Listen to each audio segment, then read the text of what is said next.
Hello everyone, नमस्कार। मेरा नाम अभिजीत यादव है और आज की वीडियो में हम प्रीलिम्स पीवाईक्यू सीरीज़ को कंटिन्यू करेंगे।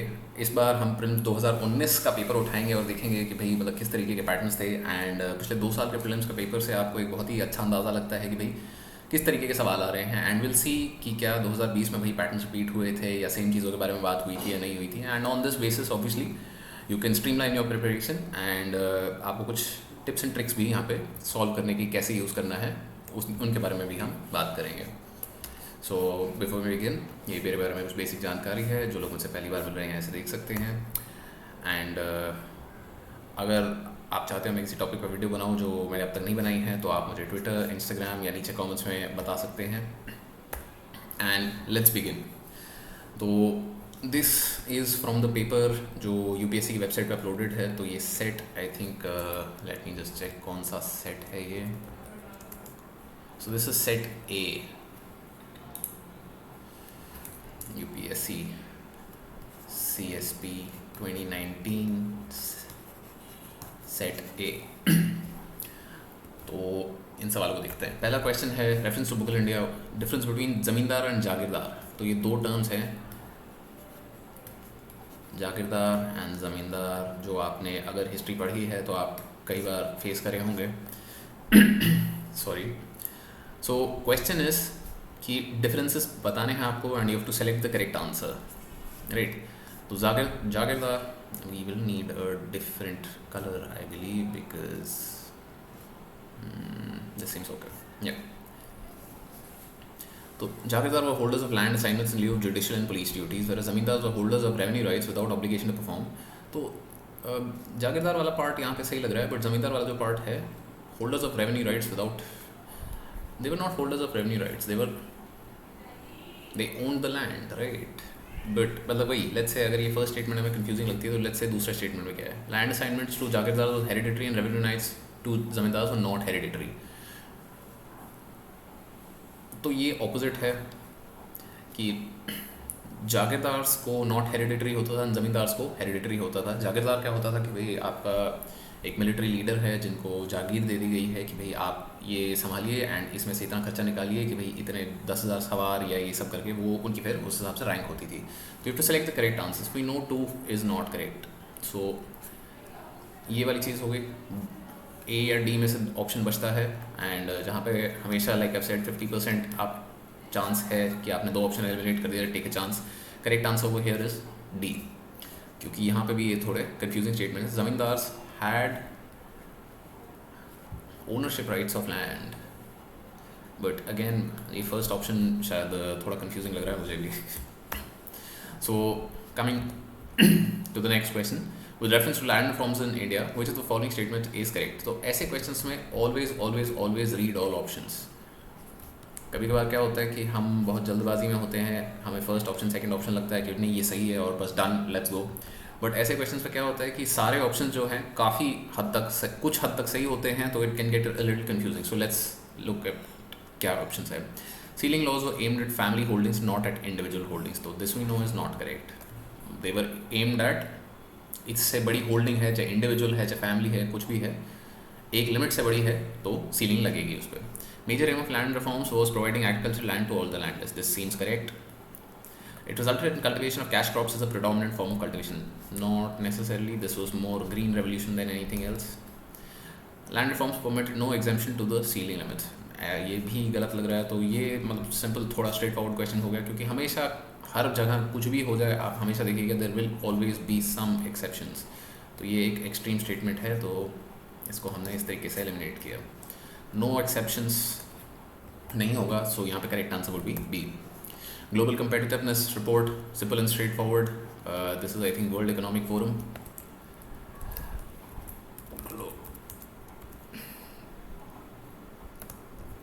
या World Economic Forum, I just had to be sure, क्योंकि देखो इन क्वेश्चंस में ये इसलिए दिक्कत होती है कि आपको अगर ये पता है ये रिपोर्ट जीसीएफ कौन करता है, and there are multiple reports like this, अगर आपको पता है तो यहाँ पे अटेम्प्ट करना बनता है, otherwise just leave this question, क्योंकि ज़बरदस्ती करने की कोशिश करोगे गलती करोगे नेगेटिव मार्किंग होगी।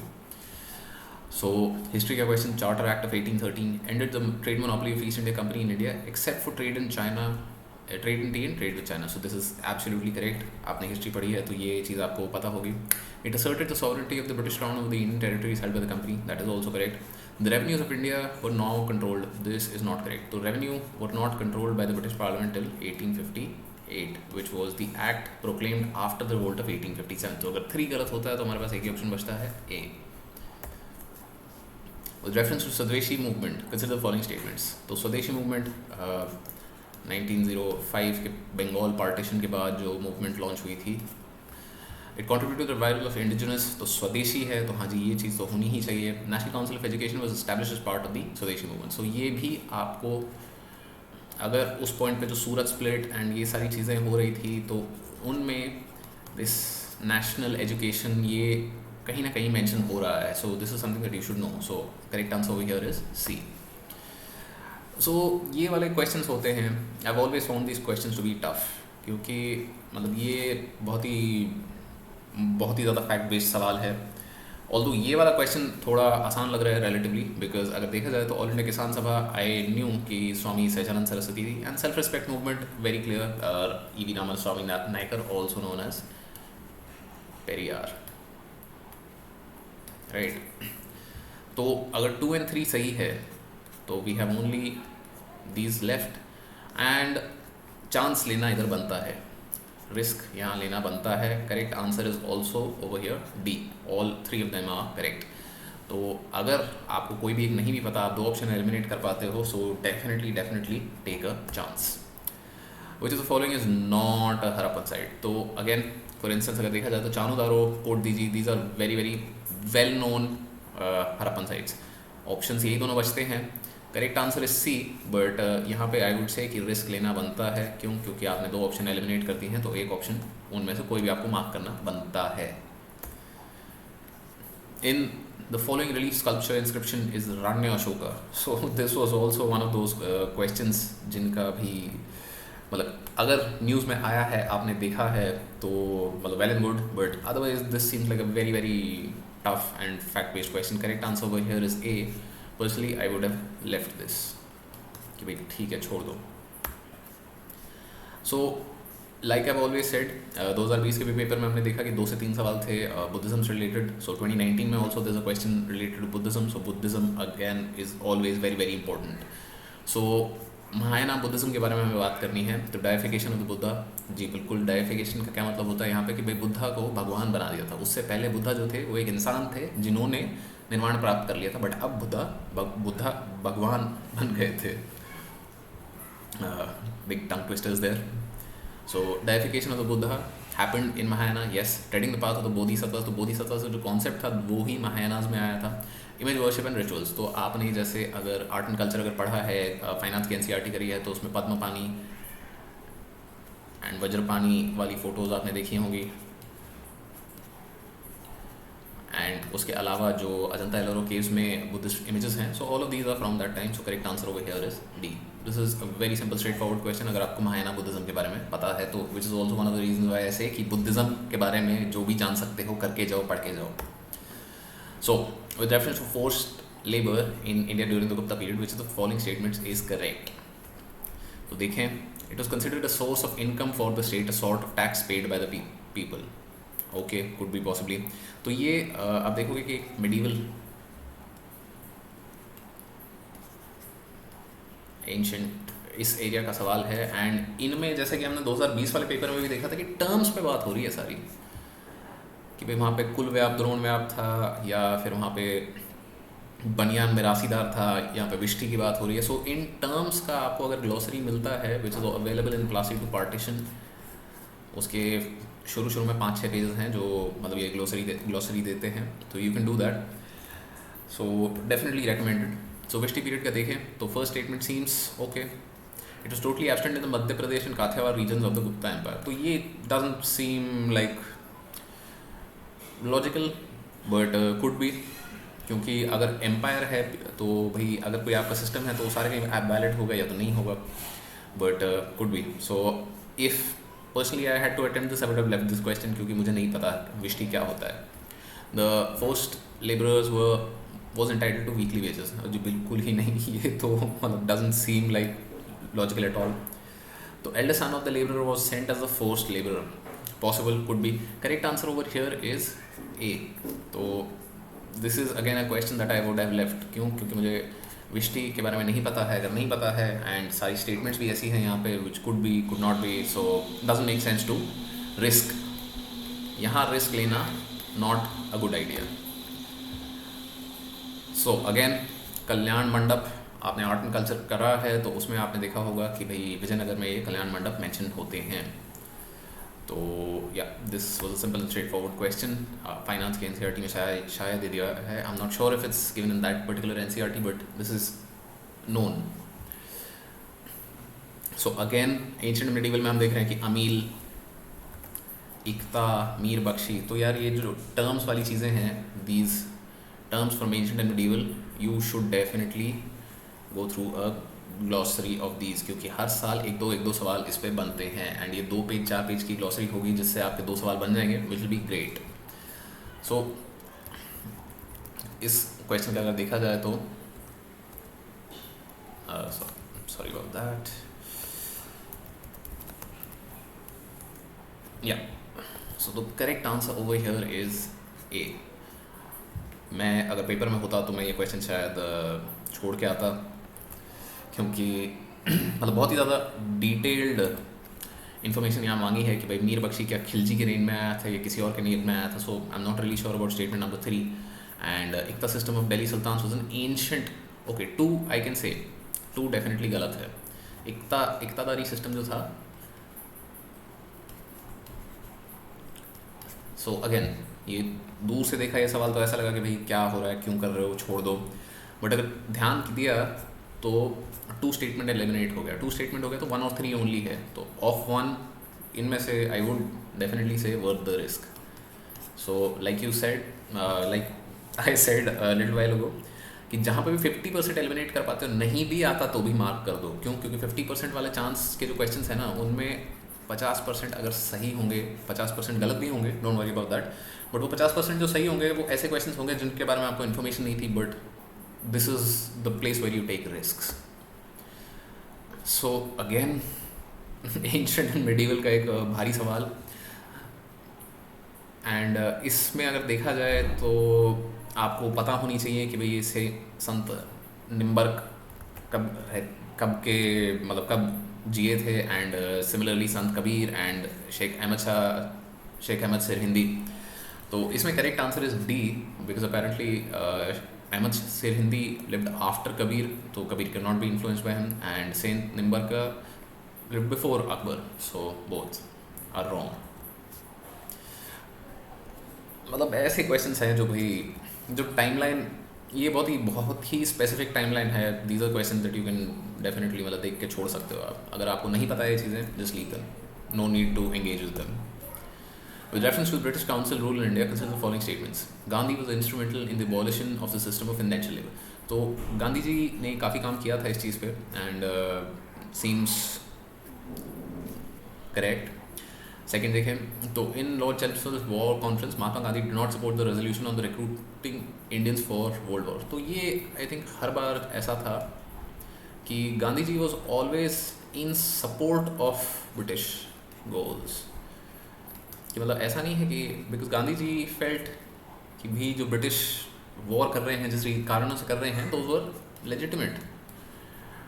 हिज ओनली प्रॉब्लम वाज कि भाई इंडियंस को अगर आप इंक्लूड करना चाहते हो तो भाई इंडियंस को उनकी मर्जी से इंक्लूड आप करो। तो डिड नॉट सपोर्ट वाली ये स्टेटमेंट थोड़ी सी गलत लग रही है, because if you know Gandhi ji history, he also supported the British in the Boer war which happened in 1899, ये ज़रूरी इन्फॉर्मेशन नहीं है। Then he also supported them in the first world war which happened from 1914 to 18। तो इसीलिए ये थोड़ा statement गलत सी लग रही है। Consequent upon the breaking of the salt law by the people, the National Congress was declared illegal by the colonial rulers. That is correct. तो अगर इसमें देखा जाए तो सही है। अगर हमने ऑप्शन 2 एलिमिनेट किया है इस तरीके से, तो 1 and 3 becomes the only option. Another lovely question. तो आई थिंक पहले 20 क्वेश्चंस में ही हमने 3-4 सवाल छोड़ दिए हैं कि आपको अगर नहीं पता है ये तो छोड़ दो, बहुत ज़्यादा दिमाग लगाने की ज़रूरत नहीं है। अगर आपको नहीं पता कि तेज बहादुर सापरू जी जो थे वो प्रेसिडेंट ऑफ AILF थे, correct answer over here is D, all of the above. But if you do not know, this is the question that you leave don't think too much, सोचो मत, अटको मत, छोड़ दो और आगे चलो. Now with reference to Mian Tansen which is not correct. तो ये सबसे पहली चीज़ तो आपको ये पता होना चाहिए कि तानसेन जो इनका नाम था ये नाम नहीं, ये टाइटल था. सिमिलरली जैसे अकबर जो थे, अकबर उनका नाम नहीं था, अकबर उनका टाइटल था. His name was Jalaluddin. अगर आपने जुदा अकबर देखी है तो आपको ये चीज़ पता होगी. But any which way, which of the following statements is not correct. Guests आए हुए हैं, सो sorry about that. So Tansin was a title given to him by Emperor Akbar. Okay, let's see क्या है. could be title given but I'm not sure Akbar था कौन था, but title I know.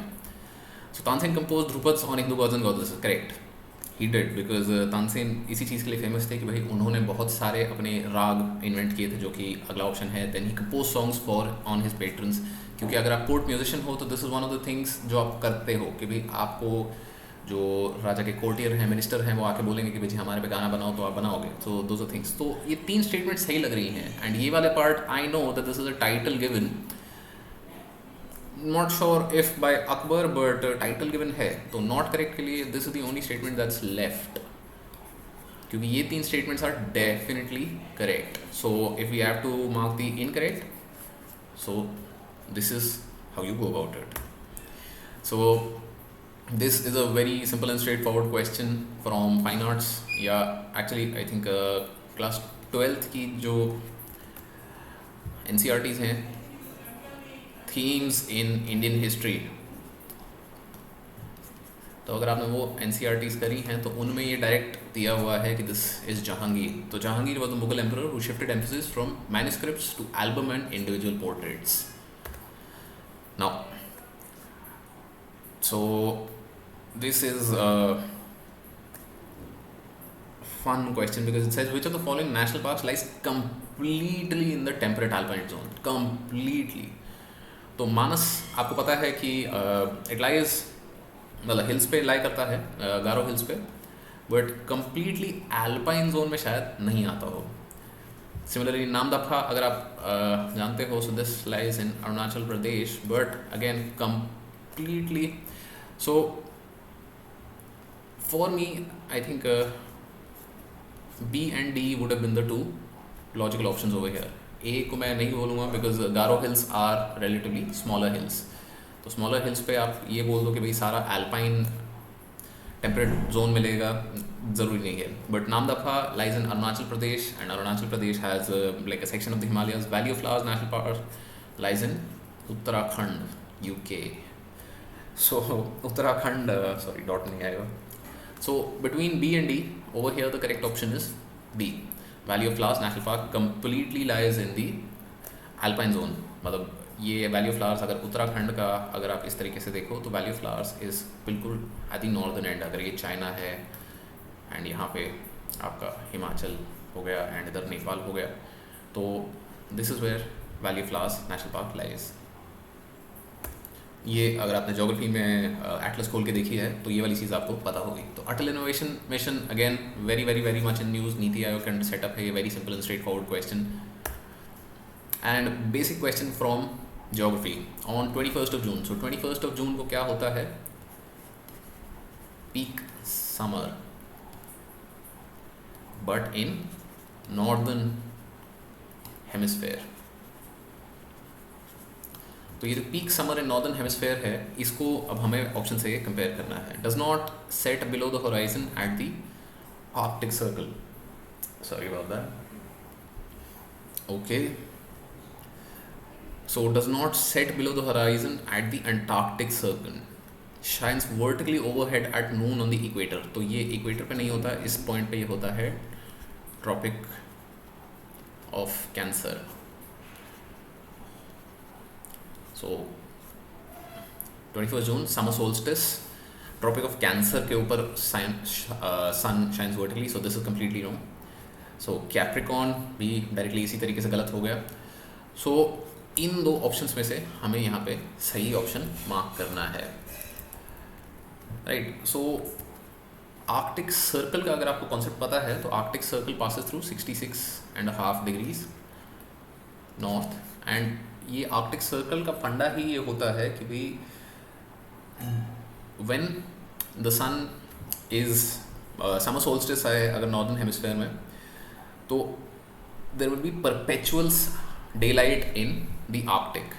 Similarly, if it is the 21st of December जो कि winter solstice है, तो it will be perpetual summer in the Antarctic. तो ये concept यहाँ पे यूज़ हो रहा है, वेरी बेसिक कॉन्सेप्ट। अगर आपने क्लास 11th की फंडामेंटल्स ऑफ फिजिकल ज्योग्राफी वाली NCERT करी है, so this is something that you should know. So this is the first video on the prelims 2019 के प्रीवियस ईयर क्वेश्चंस हमने डिस्कस करे, किस तरीके से हम इन्हें टैकल कर सकते थे।